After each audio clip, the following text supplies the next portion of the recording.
이 시간에 우리 하나님의 말씀 받습니다. 오늘 우리들에게 주시는 하나님의 말씀은 디모데전서 4장 12절로 16절 말씀입니다. 이 살아계신 하나님의 말씀을 제가 받들어 읽습니다. 누구든지 내 연소함을 업신여기지 못하게 하고 오직 말과 행실과 사랑과 믿음과 정절에 있어서 믿는 자에게 본이 되어 내가 이를 때까지 읽는 것과 권하는 것과 가르치는 것에 전념하라. 내 속에 있는 은사 곧 장로의 회에서 안수받을 때에 예언을 통하여 받은 것을 가볍게 여기지 말며 이 모든 일에 전심전력하여 너의 성숙함을 모든 사람에게 나타내게 하라. 내가 내 자신과 가르침을 살펴 이 일을 계속하라. 이것을 행함으로 내 자신과 내게 들은 자를 구원하리라. 아멘. 이 시간 하나님의 은혜와 사랑과 축복하심이 우리 모두에게 임하기를 주님의 이름으로 축복합니다. 아멘. 한 주간 평안하셨습니까? 이제 봄이 오려나 봅니다. 아닙니까? 또 내일 봐야 합니까? 어찌된가 여러분 마음이 조금 훈훈할 정도로 따뜻해졌습니다. 그죠? 우리 그 따뜻한 마음을 가지고 우리 앞뒤 옆 사람이랑 사랑 인사 나눠주시길 바랍니다. 정말 한 주간 평안하셨습니까? 주님의 이름으로 사랑하고 축복합니다.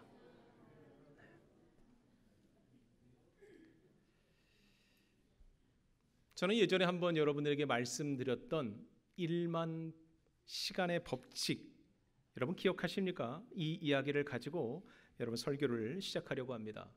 어떤 분야에서도요, 기본적으로 어느 정도 수준, 전문가라고 불릴 정도로 수준이 되려면 1만 시간이 걸린다라는 법칙입니다.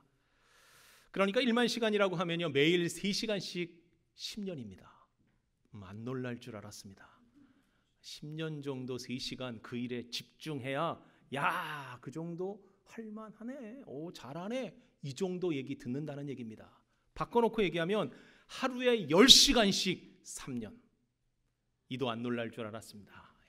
그 정도 해줘야 야 잘한다, 전문가다, 요 정도 얘기 듣는다는 그런 이론입니다. 이 이론은요, 1993년 미국 콜로라도 대학교의 심리학자인 안데르스 에릭슨 교수가 주장한 개념입니다.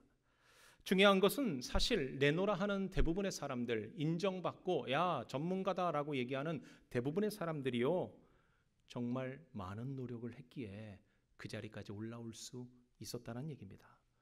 이들은 기본 1만 시간이 문제가 아닙니다. 더 많은 시간, 더 많은 노력을 했기 때문에 그 위치에 와 있다라는 얘기입니다. 사실 우리 입장에서요, 뛰어난 성공을 한 사람들을 바라봤을 때 그는 그냥 뚝 떨어진 천재, 뚝 떨어진 진짜 재능, 이런 사람이 성공하는 거야 라고 얘기하면 우리가 어찌 보면 마음이 좀 편할지 모르겠어요. 기본적으로 우리가 노력하기보다 사실 한순간에 그러한 복을 원하고 있는지, 그래서 그런지도 모르겠습니다.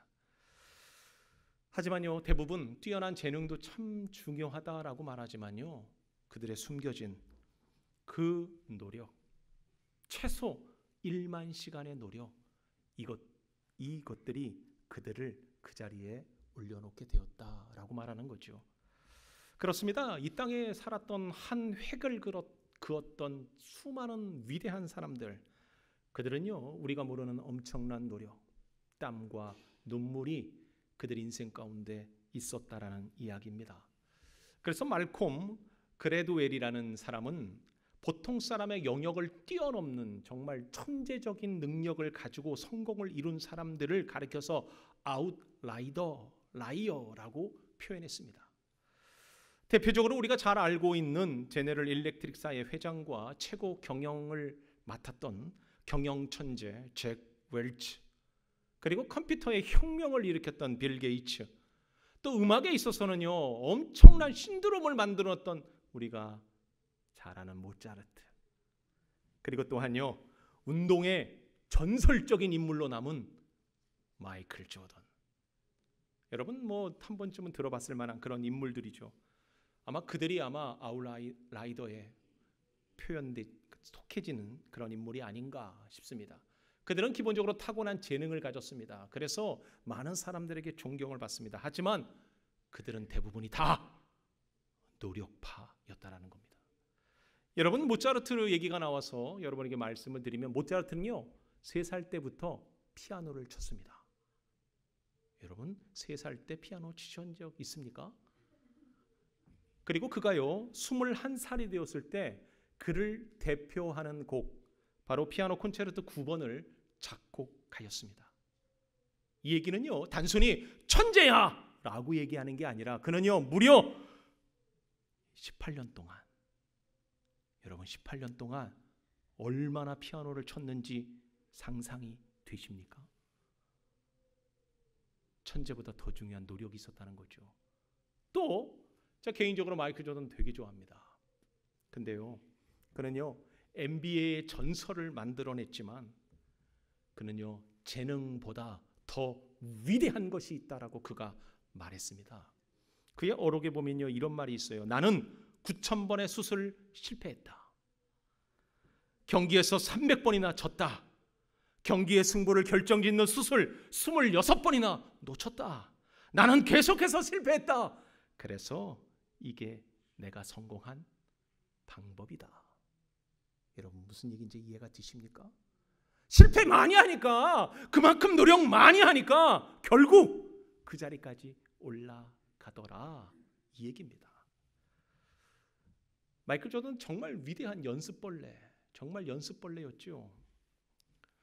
여러분, 세상에 살아가는 모든 사람들이 다 한순간 재능 가지고 뛰어난 거라고 생각하지만 사실요 그 모든 사람들이 엄청난 노력의 결과물이 그들의 인생 가운데 나타났다라는 겁니다. 성경에 나오는 사도 바울도요 여러분, 그가 예수님 만나고 나서 갑자기 대단한 능력으로 수많은 사람들을 전도하고 그리고 사명자로 세워졌다라고 생각하면 그거 큰 오해입니다. 그가 다메섹에서 예수님을 만나고 나서 그는 바로 사명 감당한 게 아니라 무려 아라비아에서 10년이나 그가 하나님의 명령을 기다리고 준비했다라는 것 또한 우리는 잊지 말아야 합니다. 이처럼 우리는 잊지 말아야 하는 것은요, 노력하고 땀을 흘려야 성장할 수 있다라는 사실입니다. 그리고 그 성장의 결과물을 우리가 이 땅에서 분명히 드러낸다라는 얘기입니다. 우리는 반드시 성장해야 되고 반드시 뭔가 큰 일을 감당해야만 하는데 그것은 수많은 노력이 필요하다, 이런 이야기입니다. 많은 사람들이요 일확천금을 원하지만 그렇지 않습니다. 세상에 공짜는 있습니까 없습니까? 저보다 오래 사신 분들은 더 잘 알 겁니다. 없습니다. 반드시 대가를 요구합니다. 성장 너무 중요하죠. 꼭 필요하죠. 우리가 반드시 성장해야 된다는 건 하나님의 명령이기도 하고 우리가 이 땅을 살아가면서 당연한 우리의 모습이어야 한다는 거 우리는 알고 있습니다. 더군다나 성장은요 가만히 있으면 되는 게 아니라 뭐 해야 돼요? 노력해야 합니다. 그런데 우리가 성장을 위한 노력 참 중요합니다. 그러면 어떻게 하면 좋을까 고민해 볼 필요도 있죠. 그런데 세상은요 성장하려면 반드시 중요한 요소 한 가지가 있을 필요가 있다라고 이야기합니다. 여러분, 뭐가 있을 것 같습니까? 성장하려면 뭐가 있을까? 자세히 들여다보니까요 이거 하나 중요한데 놓치지 말라는 거죠. 그게 뭐냐면 비교입니다. 비교. 사실 비교는요 극과 극의 양면성을 가지고 있습니다. 그래서 장단점이 너무 뚜렷하지요. 비교는요 우리의 성장을 도울 수도 있지만 오히려 비교는요 우리의 성장을 방해하거나 해칠 수도 있습니다. 그러나 비교는요 장점이 워낙 크기 때문에 우리는 자연스럽게 비교하며 성장하더라는 겁니다. 이 비교의 장점을 이야기하는 사회 비교 이론에 보면은요 이런 이야기가 나와 있습니다. 이 사회 비교 이론이 주장하는 건 뭐냐면 우리가 일상생활 속에서 타인과 관계를 가질 때 타인의 정보가 우리의 인생에 영향을 준다. 이것이 사회 비교 이론이 주장하고 있는 내용입니다. 그래서 비교는요 두 가지의 비교가 있다라고 말하면서 상향 비교와 하향 비교가 있다라고 가르칩니다.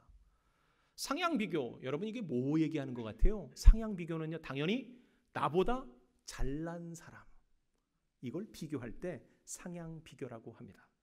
여러분 이런 거 있지 않습니까? 저 어렸을 적에 선생님이 계속해서 위인전 읽으라고 말씀하시고 그거 숙제로 독후감 써서 내라고 했던 기억이 아직도 머릿속에 남아 있습니다. 그래서 위인전 참 많이 읽었던 것 같아요. 우리 집에 전질로 위인전을 사놓고, 여러분 하나쯤 다 있지 않습니까? 없습니까? 어떻게 빌려줄 수도 없는 게 저희 집에 지금 없거든요. 근데 우리 이거 많이 읽었잖아요, 그죠? 요즘 물어보니까 요즘은 그렇게 강요하지는 않는다고 하더라고요. 근데 이게 뭘 뜻하는 겁니까? 왜 위인전을 읽게 만듭니까? 이유는 간단합니다. 그들처럼 되라는 거죠. 내가 위인전 읽다 보니까 저는요 이순신 장군처럼 될 거예요. 싫습니까? 그거 당연히 상향 비교입니다. 내가 위대한 삶을 살아내겠다는 좋은 영향력이라는 거죠. 이처럼 대부분 자신의 롤 모델을 정하게 됩니다. 그래서 인생에서 그 사람처럼 되려고 하는 그 열심의 노력이 우리들에게 주어지더라는 거죠. 그래서 훌륭하게 된 사람들 참 많습니다. 누구를 본받으려고 하는 마음은 상대적으로 비교하다 보면 닮아가기 마련이라는 거죠. 아마 여러분들도 위인으로 한두 명쯤 마음속에 담고 있는 사람들 있지요? 있다고 얘기해 주십시오. 있습니다. 이것이 비단 어린이들만의 이야기는 아닙니다. 그죠? 어른들도 동일합니다. 어른이 된 다음에 우리가 만약에 사업을 한다고 했을 적에도요, 우리는 사업에 있어서 롤 모델을 찾는 게 중요합니다. 막연하게 할 수는 없기 때문에 롤 모델을 찾고요, 그 롤 모델을 중심으로서 벤치마킹을 하는 거죠. 잘하는 부분과 못하는 부분을 우리가 철저하게 분석해서 동일한 실수를 하지 말자. 이것이 비교입니다. 그리고 이 비교는 결국 성공으로 이르게 만든다는 겁니다. 성경에도요, 이 비교에 대한 이야기가 우리에게 끊임없이 이야기해주고 있습니다. 여러분 잘 아는 엘리사, 그가 누구를 비교하였습니까? 그의 스승 엘리야를 비교하였습니다. 그래서 엘리야를 쫓아다니면서 나는요 당신처럼 되고 싶습니다. 끊임없이 그는 비교하면서 자기 성장을 이루어냈습니다. 그리고 엘리야가 불마차를 타고 승천할 때 그가 외치는 말이 뭐였는지 아십니까? 아버지여, 당신의 능력에 갑절을 나에게 주옵소서라고 얘기했습니다. 엘리야에게 나도 당신처럼 갑절의 능력을 갖고 싶습니다. 성장이죠. 비교에 의한 성장을 말하는 겁니다. 그렇다면 우리도요 성장해야 합니다. 여러분 동의하십니까? 물론 머물러 있기를 원하는 분들도 있을지 모르겠습니다. 그러나 우리는요 끊임없이 성장해야 합니다. 우리는 꿈을 가지고요 발전하고 성공을 향해서 나아가야 합니다. 그렇다면 우리가 먼저 성장하려면 우리에게 인생의 롤 모델을 정하는 것 되게 중요하다라는 거 여러분 잊지 않기를 바랍니다. 우리도 그 롤 모델을 비교하면서 나랑 뭐가 다른지 모방부터 시작해야 한다라는 거죠. 모방은요 뭐로 이어집니까? 창조로 이어지는 겁니다. 그러면요 우리의 인생은요 당연히 비교 속에서, 무슨 비교? 상향 비교 속에서 성장하게 되어 있습니다. 그럼 하향 비교는 뭘까요? 하향 비교는요 말 그대로 자기보다 뭐한 사람? 못한 사람, 조금 떨어지는 사람, 이들을 바라보면서요 대체적으로요 비교하다 보면 뭘 느끼게 되냐면 위로를 경험하게 됩니다. 더군다나 격려를 우리가 얻게 되는 거죠. 미국의 심리학자 빅토리아 매드백은요 그가 1992년 바르셀로나 올림픽에서요 시상대에 오른 선수들을 바라보면서 몇 가지 분석을 하였습니다. 여러분 시상대에 올라간 사람들이 주로 받는 게 무슨 메달이에요?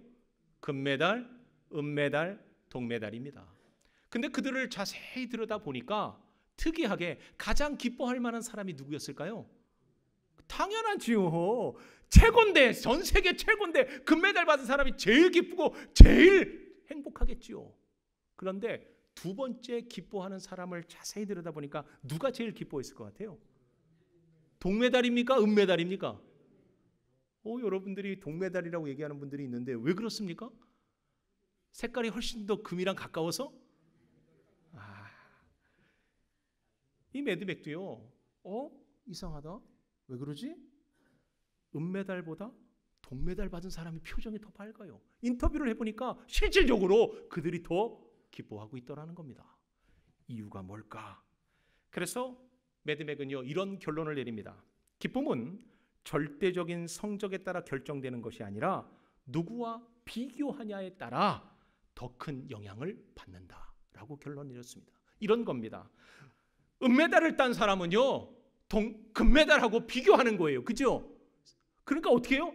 아이, 아깝다. 아유, 억울하다. 내가 금메달 받을 수 있는데 라고 생각하니까 그 기쁨이요, 당연히 줄어드는 겁니다. 그런데요, 동메달 받은 사람은 은메달이나 금메달을 보는 게 아니라 자기보다 못한 4위에 있는 사람들을 바라보게 되는 겁니다. 그죠? 그러니까 당연히 어때요? 야, 나는 메달 못 받을 줄 알았는데 내가 받았네 하면서 상대적으로 기쁨이 더 뭐예요? 크다라는 거죠. 그래서요, 하향 비교는요, 오히려 적게 가진 사람들, 적게 가지고 있는 조건들에 비해서 더 많은 기쁨이나 더 많은 행복으로 이끌어주기 때문에 오히려 자존감을 높여준다. 그래서 이 하향 비교가 이렇게 좋다라고 얘기하더라는 거죠. 그렇다면 우리도요, 하향 비교 차원에서 우리를 돌이켜볼 때 우리가 아침에 일어나서요, 이런 마음 갖는 거 정말 어찌 보면 하루를 복되게 살아가는 겁니다. 우리보다 못한 조건에 있는 사람들 있죠? 있어요, 없어요? 있습니다. 그들을 바라보면서 하나님 앞에 우리가 뭘 이야기할 수 있습니까? 감사하는 거죠. 하나님, 나에게 또 하루를 허락해 주셔서 너무 감사합니다. 내가 정말 하나님 앞에 많은 걸 누리고 삽니다 라고 생각하면서 우리가 오히려 이러한 비교가 우리의 인생에 참 큰 도움이 되고 위로가 되고 능력이 될 수 있다라는 거 또한 우리에게 주는 어떤 비교의 힘이다라고 생각합니다. 그런데요, 여러분, 우리가 분명히 비교라는 말 자체를 확인해 본다면 대부분의 사람들은요, 비교를 긍정적 표현으로 받아들이지 않습니다. 부정적 표현으로 인식하고 있습니다. 심지어 행복의 반대말이 뭐냐? 불행이다 라고 얘기하기보다 비교다 라고 말하는 사람까지도 있기 때문입니다. 데일 카네기는요, 이런 말을 하였습니다. 불행한 말을 본 적이 있는가? 여기 말이라는요, 달리는 말입니다. 불행한 말을 본 적이 있는가? 아니면 우울한 새를 본 적이 있는가? 말과 새가 불행하지 않은 것은 다른 말이나 새들에게 잘 보이려고 애쓰지 않기 때문이다 라고 말했습니다. 여러분, 그렇습니다. 비교는요, 인간을 행복하게 만들기보다는 어떻게 만듭니까? 비교는 불행하게 만드는 요소가 더 강합니다. 왜 그렇습니까? 우리의 눈은요, 끊임없이 더 좋은 것을 기대하고 바라보기 때문입니다. 그래서 누군가 나보다 나은 사람 바라보면요, 성장에 도움이 되는 게 아니라 좌절로 이어집니다. 왜 나는 못 가졌지? 왜 나는 안 되지? 왜 나는 이 모양이지? 그렇기 때문에 오히려 우리는 비교가 우리를 더 우울하게 만들더라는 거죠. 성경은 아예 노골적으로 이 비교가 얼마나 무서운지를 우리에게 가르칩니다. 창세기 보면 아담과 하와가 하나님 앞에 죄악을 저지르는데 그 죄악의 궁극적 여러분 이유가 뭐라고 기록한지 알고 계십니까? 사단이 아담과 하와를 무력하게 만들었습니다. 근데 그 방법이 뭔 줄 아십니까? 비교였다라는 겁니다. 사단이 뭐라고 비교했습니까? 야, 선악과 따먹지 말라고 얘기했지. 그거 아니야. 너 따먹어도 절대로 죽지 않아. 오히려 눈이 밝아졌어. 누구처럼?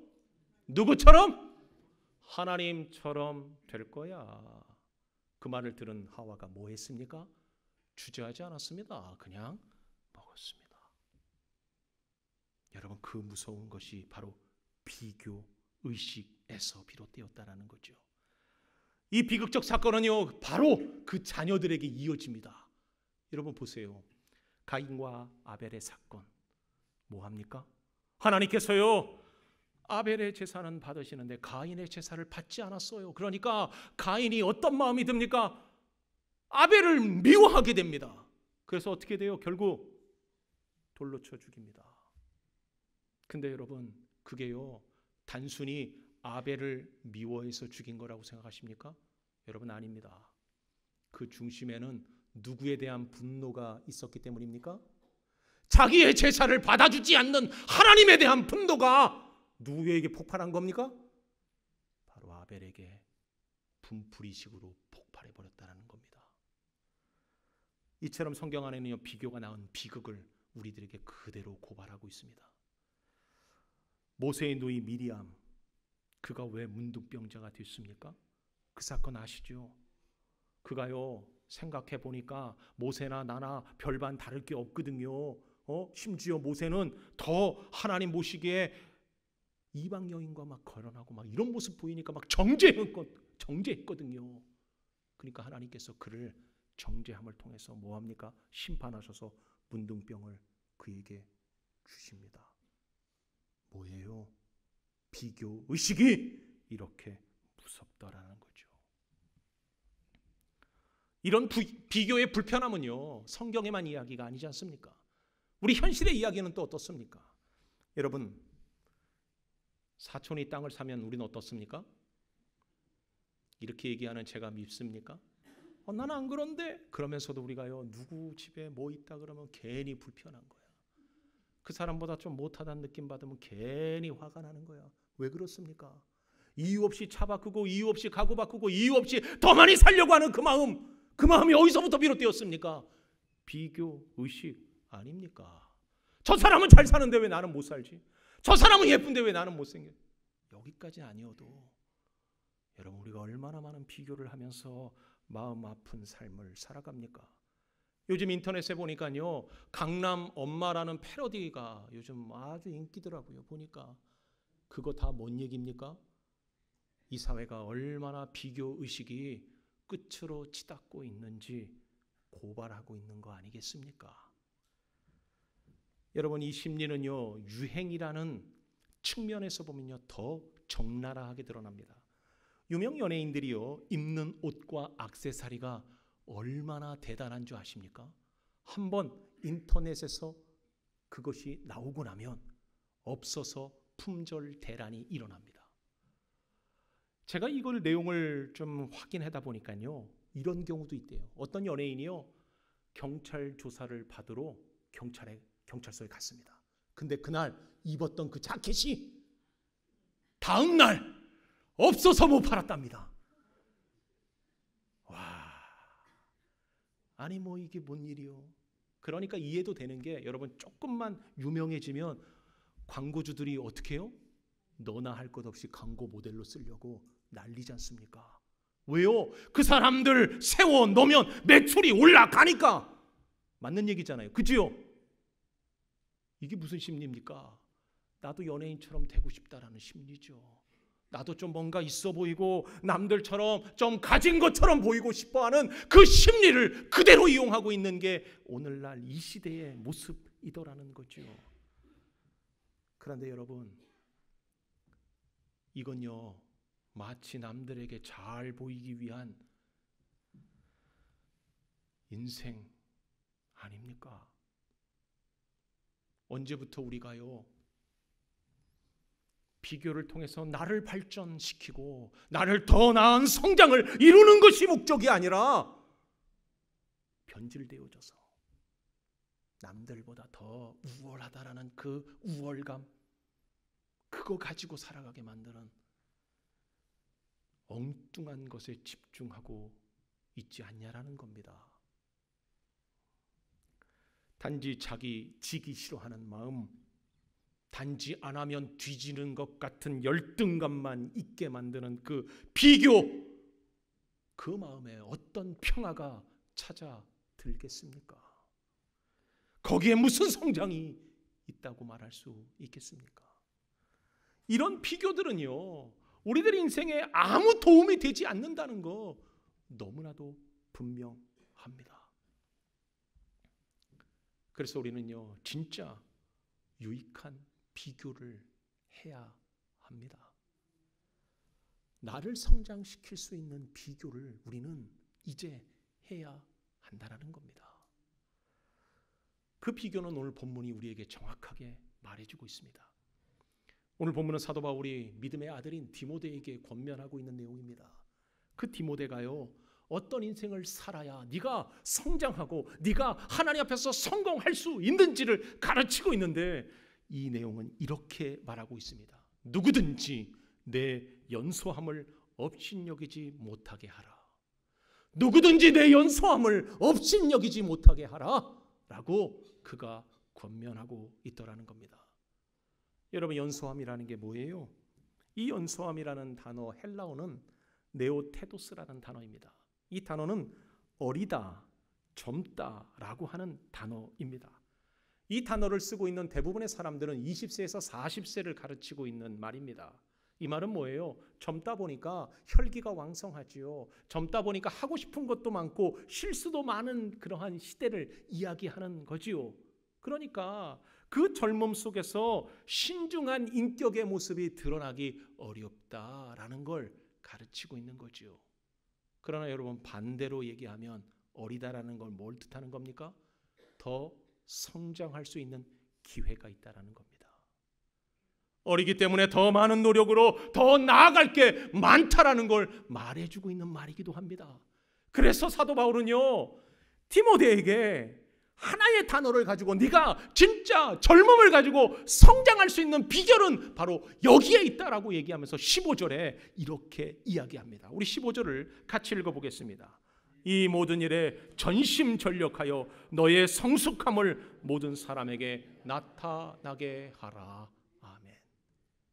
여기서 우리가 눈여겨봐야 할 단어는 바로 성숙함입니다. 성숙함. 이 성숙함이라는 게 도대체 뭐길래 우리의 성장에서 가장 중요한 것이 이 성숙함이라고 말하고 있는가? 여러분 보십시오. 이 성숙함은요, 헬라어로 프로코페라는 단어인데 똑바로 나아가다, 발전하다라는 뜻을 가지고 있는 단어입니다. 근데 이 단어는요, 특이하게도 군대 용어입니다. 평상시에 쓰는 용어가 아니라 군대 용어인데, 이건 어느 때 쓰는 단어냐면 불굴의 노력으로 험난한 지역을 개척해 나가서 길을 만드는 그러한 전초부대, 그들의 활약상을 얘기할 때 이 단어, 바로 프로코페라는 단어를 썼다라는 겁니다. 무슨 얘기예요?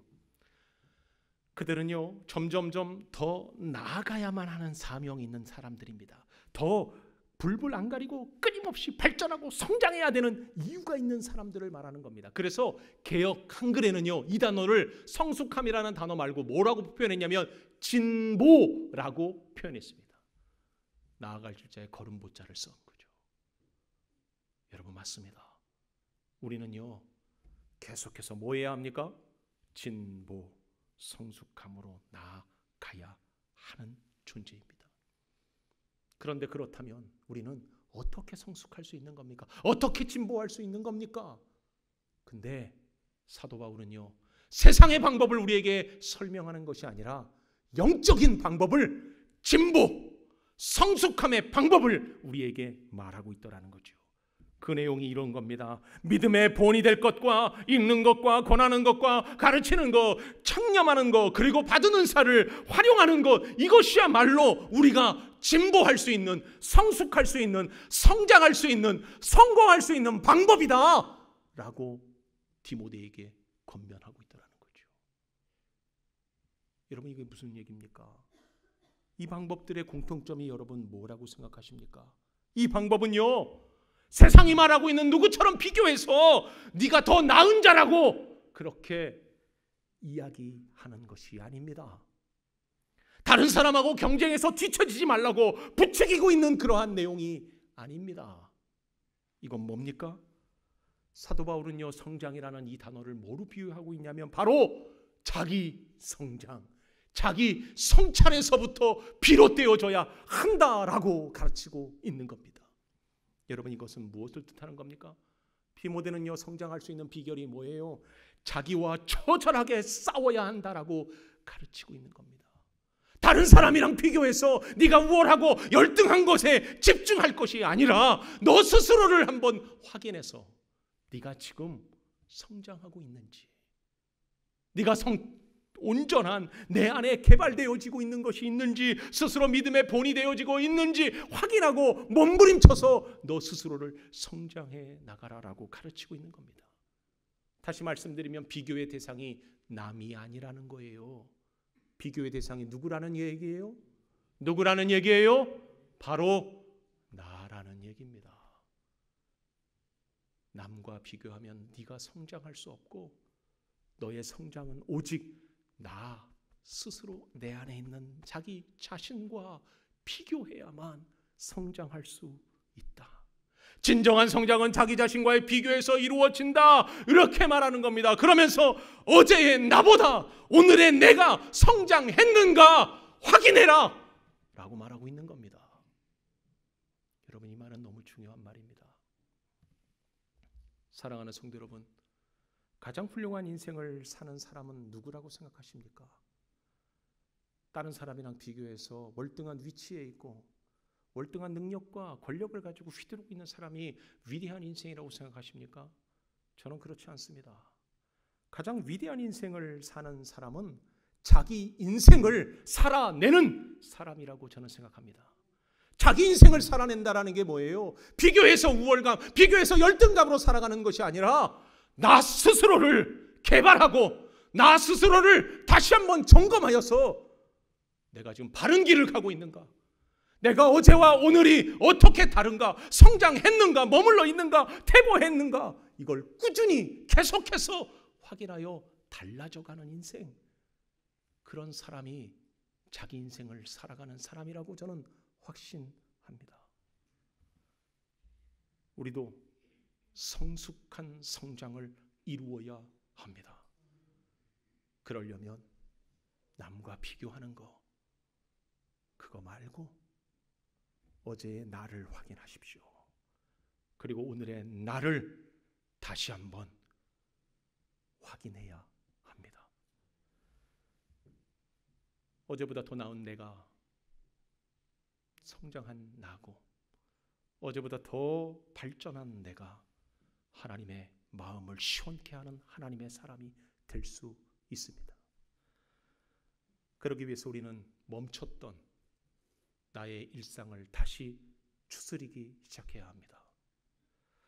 여태까지 핑계와 변명의 족쇄를 이제는 발로 차 버려야 합니다. 이건 이래서 안 되고 저건 저래서 안 되고 이건 이것 때문에 안 해왔다라고 얘기하는 그 모든 변명, 핑계, 이제는 어제의 나로부터의 속임수에서 벗어나서 오늘의 나로 다시 시작해야 합니다. 하나님이 여러분에게 말씀하시는 그 음성을 여러분 들으시기 바랍니다. 더 나은 인생을 위해서 도전하시고 하나님이 우리에게 주시는 그 과제, 사명을 감당하시기를 바랍니다. 열정이라는 원동력을 내 가슴에 품고 더 높은 단계로 끌어올리기 위해서 나를 확인하며 다시 한번 나와의 시합, 나와의 싸움, 나와의 경쟁을 시작해야 합니다. 지난날 내가 못했다면 오늘의 나, 내일의 나는 더 나을 수 있도록 나를 바꿔가야 합니다. 하나님의 음성에 민감하게 반응하여 기도의 자리, 섬김의 자리, 헌신의 자리, 하나님이 주신 사명의 자리, 우리가 끊임없이 더 발전과 성장으로 감당해내야 할 것입니다. 이제 봄이 오려나 봅니다. 여러분의 움츠렸던 몸과 영혼을 다시 한번 기지개를 피며 보람찬 한 해를 우리가 다시 시작해야 합니다. 이 한 해 마지막 평가에서 좀 아쉽다, 이건 못했네, 이 평가보다 지난해보다 내가 더 나아졌구나 라고 평가할 수 있는 그런 보람찬 인생, 능력 있는 삶, 여러분의 삶 되시기를 주님의 이름으로 축복합니다. 기도합니다.